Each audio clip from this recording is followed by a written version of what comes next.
Selamat bertemu kembali adik-adik di rumah. Di minggu ini kita akan belajar tentang sejarah bahasa Indonesia. Tetapi pada video ini kita mulai dengan topik yang pertama tentang lahirnya bahasa Indonesia. Sebenarnya ada 3 topik utama ya, tetapi 2 topik lainnya saya pisahkan dan bahas di video lain. Oke. Untuk nanti link videonya itu cek di deskripsi video ini ya. Ikuti terus video ini sampai selesai.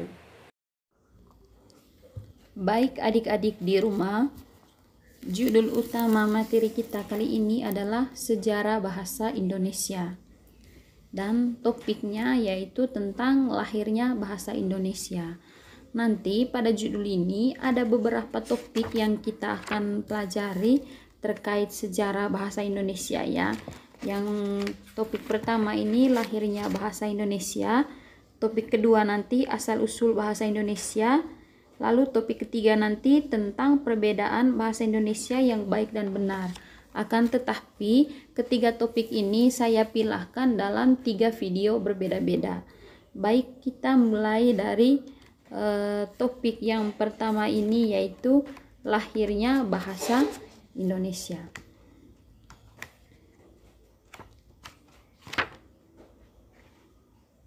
Oke adik-adik di rumah, pernahkah kalian bertanya, kapan ya bahasa Indonesia itu lahir? Nah, pertanyaan ini pasti pernah ada dalam benak Anda atau benak kita ya. Oke, secara teori adik-adik bahwa bahasa Indonesia itu lahir pada tanggal 28 Oktober 1928.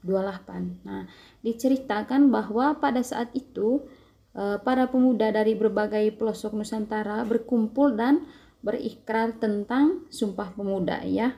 Masih ingat tidak bunyi Sumpah Pemuda?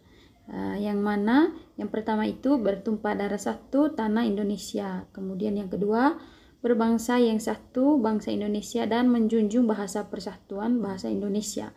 Nah, ikrar tersebut disebut sebagai ikrar Sumpah Pemuda. Nah, selanjutnya ikrar tersebut bukan serta-merta terjadi begitu saja adik-adik. Pada dasarnya, perkembangan bahasa Indonesia tidak terlepas dari perjuangan bangsa Indonesia untuk merebut kemerdekaan.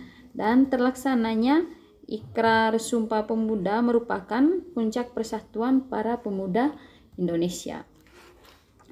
Dan tak sampai di situ adik-adik, ada begitu banyak upaya pembentukan bahasa Indonesia yang didasari pada bahasa Melayu ya, terus diupayakan oleh kaum cendekiawan dan sampai pada kesepakatan dilaksanakannya Kongres Bahasa. Nah, apa itu Kongres Bahasa?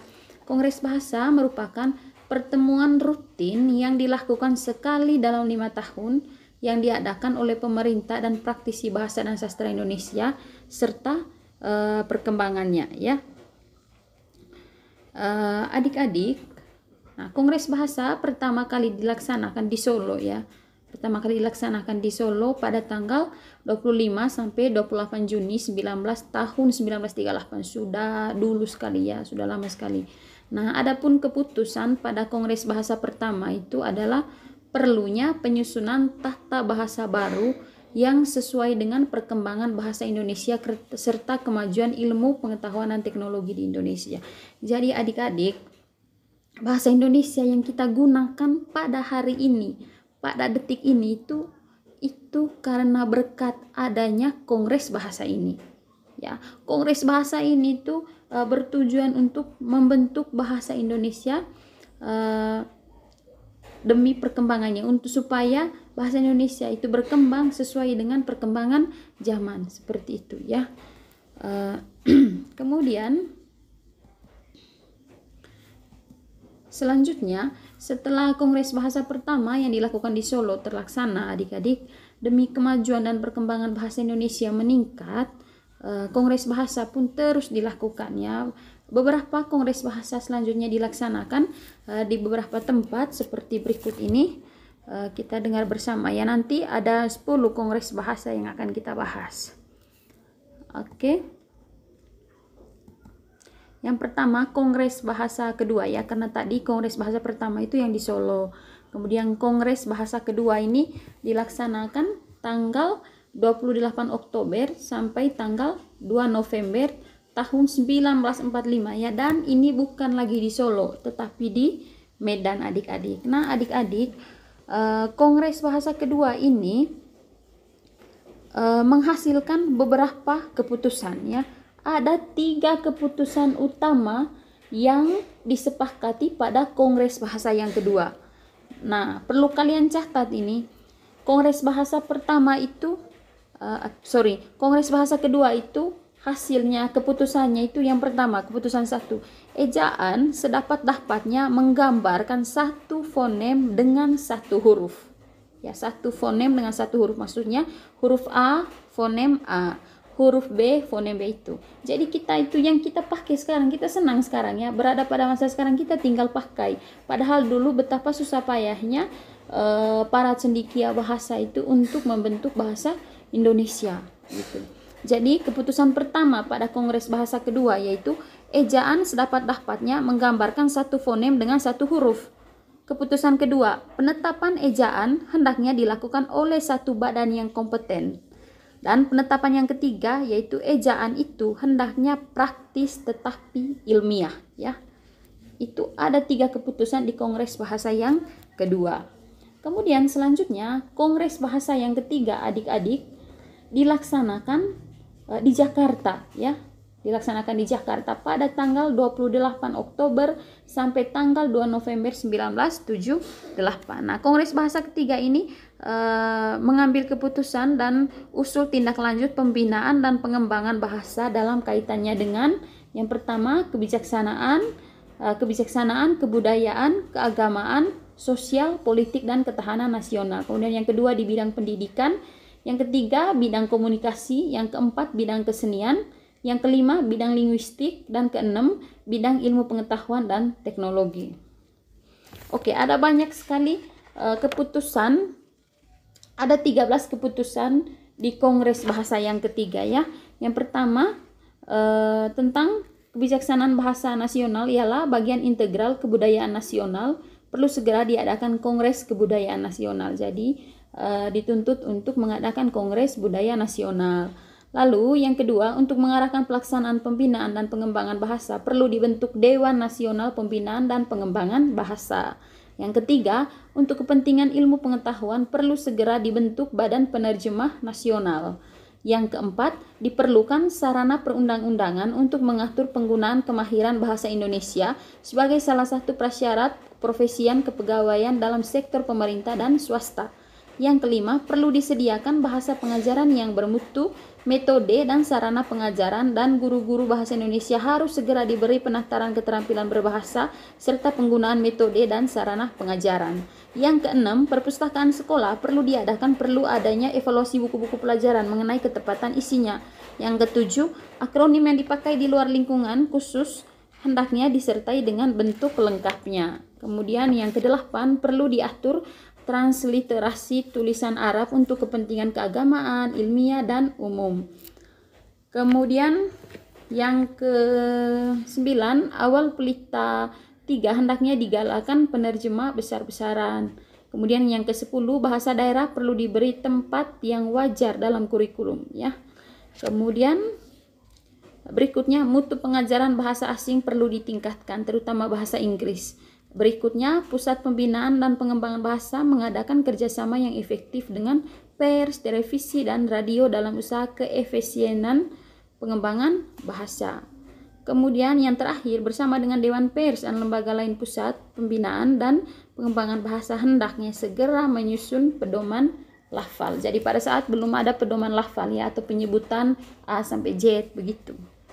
Oke adik-adik, itu dia keputusan di Kongres Bahasa yang ketiga. Lalu Kongres Bahasa yang keempat adik-adik dilaksanakan pada tanggal 21 sampai 26 November tahun 1983 di Jakarta nih ya. Kongres Bahasa yang ketiga ini yang keempat ini menghasilkan beberapa keputusan dan diikuti oleh tokoh-tokoh lembaga pemerintah, departemen dan non-departemen ya, organisasi profesi, guru, mahasiswa, para ilmuwan yang mewakili berbagai disiplin ilmu dan teknologi. Jadi betapa banyaknya orang yang membentuk bahasa sehingga bahasa Indonesia itu menjadi seperti sekarang. Itu ya. Ada beberapa keputusan di Kongres Bahasa keempat perlu kalian dengar. Yang pertama, perlu segera disusun tata bahasa baku bahasa Indonesia sebagai tata bahasa acuan yang lengkap. Yang kedua, perlu segera disusun Kamus Besar Bahasa Indonesia. Jadi pada saat itu KBBI belum ada. Yang ketiga, perlu dipergiat penulisan Kamus Bahasa Daerah. Yang keempat, perlu digiatkan penulisan dan penerjemah buku-buku yang bermanfaat bagi berbagai bidang pendidikan. Yang kelima, untuk istilah-istilah umum perlu diseragamkan. Yang keenam, perlunya sikap hati-hati dalam memilih unsur-unsur lain dari bahasa lain. Yang ketujuh, semua mahasiswa perlu mendapatkan pelatihan keterampilan menulis karya ilmiah dalam bahasa Indonesia. Yang kedelapan, perlu adanya pedoman transliterasi kata-kata Arab ke dalam huruf Latin bahasa Indonesia. Itu dia keputusan Kongres Bahasa yang keempat. Lalu, Kongres Bahasa yang kelima dilaksanakan di Jakarta pada tanggal 27 Oktober sampai tanggal 3 November tahun 1988, adik-adik. Nah, Kongres Bahasa yang kelima ini dihadiri oleh 700-an pakar bahasa Indonesia dari seluruh Indonesia dan terdapat tamu dari luar negeri juga ya. Nah, pada kongres ini adik-adik dipersembahkannya karya besar yang dihasilkan oleh Pusat Pembinaan dan Pengembangan Bahasa, yaitu Kamus Besar Bahasa Indonesia dan Tata Bahasa Baku Bahasa Indonesia. Jadi adik-adik, pada Kongres Bahasa yang kelima baru ada, atau pada tahun 1988 ini baru ada Kamus Besar Bahasa Indonesia yang pertama ya, dan Tata Bahasa Baku Bahasa Indonesia. Itu baru di tahun 1988 itu. Kemudian Kongres Bahasa yang ke-6 ya dilaksanakan di Jakarta pada 28 Oktober sampai 2 November 1993. Nah, kongres ini mengusulkan agar Pusat Pembinaan dan Pengembangan Bahasa statusnya ditingkatkan menjadi Lembaga Bahasa Indonesia serta mengusulkan penyusunan Undang-Undang Bahasa Indonesia. Lalu Kongres Bahasa yang ke-7 dilaksanakan di Jakarta juga pada tanggal 26 sampai 30 Oktober tahun 1998 ya. Nah, pada kongres ini diusulkan adanya Badan Pertimbangan Bahasa. Lalu Kongres Bahasa yang ke-8 dilaksanakan tanggal 14 Oktober sampai tanggal 17 Oktober tahun 2003 di Jakarta. Ya, adik-adik. Nah, bulan Oktober ini adik-adik dijadikan sebagai bulan bahasa karena Sumpah Pemuda diikrarkan pada 28 Oktober 1928. Nah, agenda pada Kongres Bahasa yang ke-8 ini adalah berlangsungnya seminar bahasa Indonesia di berbagai lembaga yang memperhatikan bahasa Indonesia. Lalu Kongres Bahasa yang ke-9 dilaksanakan di Jakarta juga pada tanggal 28 Oktober sampai 1 November 2008 ya. Nah, pada Kongres Bahasa ke-9 ini disepakati bahwa tahun 2008 sebagai tahun bahasa ya. Tahun 2008 itu adalah tahun bahasa. Lalu yang terakhir Kongres Bahasa yang ke-10 ini dilaksanakan pada tanggal 28 sampai 31 Oktober 2013 di Jakarta, adik-adik. Nah, adapun keputusan pada Kongres Bahasa yang ke-10 tersebut adalah Menteri Pendidikan dan Kebudayaan atau Mendikbud merekomendasikan hal-hal yang perlu dilakukan pemerintah. Nah, salah satunya adalah meminta pemerintah untuk meningkatkan sosialisasi hasil-hasil pembakuan bahasa Indonesia dalam rangka memperkukuh jati diri bangsa dan membangkitkan semangat kebangsaan. Nah, ke-10 Kongres Bahasa seperti yang telah dijelaskan di atas, adik-adik merupakan upaya-upaya yang dilakukan para cendekiawan bahasa demi kemajuan dan perkembangan pembentukan bahasa Indonesia. Nah, segala kesepakatan yang dilakukan pada setiap kongres adalah demi terciptanya kosakata bahasa Indonesia yang baik dan tentu benar sehingga dapat digunakan oleh seluruh masyarakat Indonesia. Kongres Bahasa tersebut berkaitan dengan sifat bahasa, yaitu bahasa yang bersifat konvensional ya. Oke, adik-adik. Itu dia penjelasan pada topik ini. Selanjutnya kita lanjut ke topik lahirnya bahasa Indonesia.